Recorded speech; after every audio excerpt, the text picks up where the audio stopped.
Voici l'agneau de Dieu. Jean 1, 29. Et lorsqu'ils furent arrivés au lieu appelé Calvaire, ils le crucifièrent. Luc 23, 33. Les siècles étaient révolus, l'heure était venue. Le sacrifice de l'agneau immolé dès la fondation du monde allait être consommé à la face du ciel et de la terre, au lieu appelé Golgotha. Acte 4, 27, 28. Après la tragédie du jardin d'Éden, par les lois mosaïques, par les sacrifices, par la voix des prophètes, Dieu avait annoncé la croix. Il avait acheminé l'humanité et surtout son peuple d'Israël vers cette croix, qui est et demeure à jamais au centre de l'histoire, dont elle est l'axe en même temps que le point culminant. Tout ce qui précède le drame du calvaire y conduit. Tout ce qui le suit en découle. Même dans les siècles à venir et jusque dans l'éternité, la croix gardera sa place unique, sa situation dominante. Nous disons en effet dans l'Apocalypse que l'apôtre Jean, exilé à Patmos et ravi en extase, vit dans le ciel au milieu du trône un agneau comme immolé. Et c'est vers lui que s'élèvent les louanges et pour lui que les rachetés entonnent le cantique de délivrance et d'action de grâce. 700 ans avant que Jésus-Christ ne fût conduit au lieu appelé Calvaire, un prophète sous l'inspiration divine avait annoncé la croix. Il avait annoncé en termes si précis le Sauveur du monde, que seuls des aveugles purement manquaient à le reconnaître. Lorsqu'il vint ici-bas, Dieu manifesté en chair.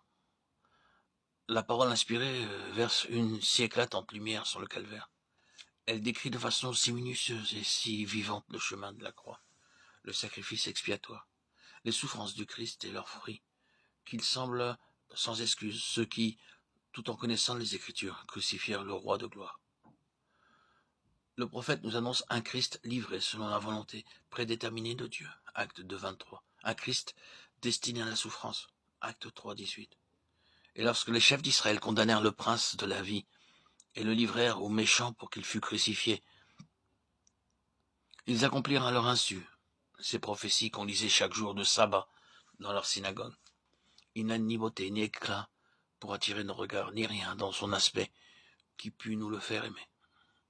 Il était méprisé et abandonné des hommes, hommes de douleur, connaissant la souffrance, un objet à la vue duquel on se couvre le visage. Ésaïe 53, 1, 4. Qui a cru à notre prédication?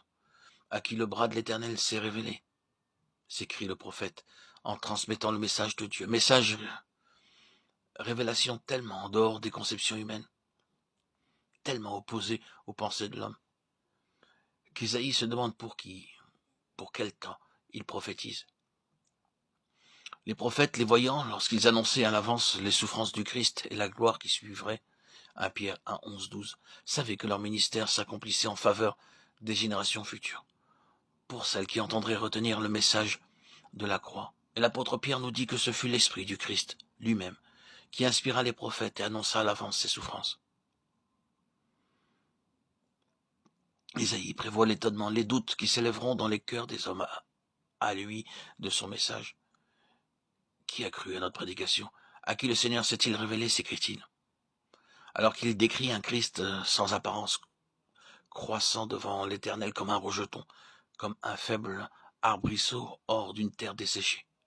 Et cependant, qu'ils étaient précieux aux yeux de Dieu, ce faible arbrisseau, cette branche qui porterait du fruit. Ésaïe 11, 1. Le plan de choix Israël, Ésaïe 5, 7, avait frustré les espérances du divin vigneron, et sa vigne était devenue stérile.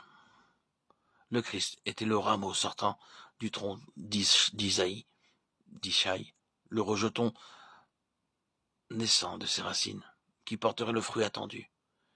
Bien qu'aux yeux des hommes, il n'eût en lui quoi que ce soit pour le faire aimer ou désirer. Lui, le précieux rejeton, lui, le bien-aimé du Père. Il serait le méprisé des hommes. Un homme de douleur, connaissant la souffrance.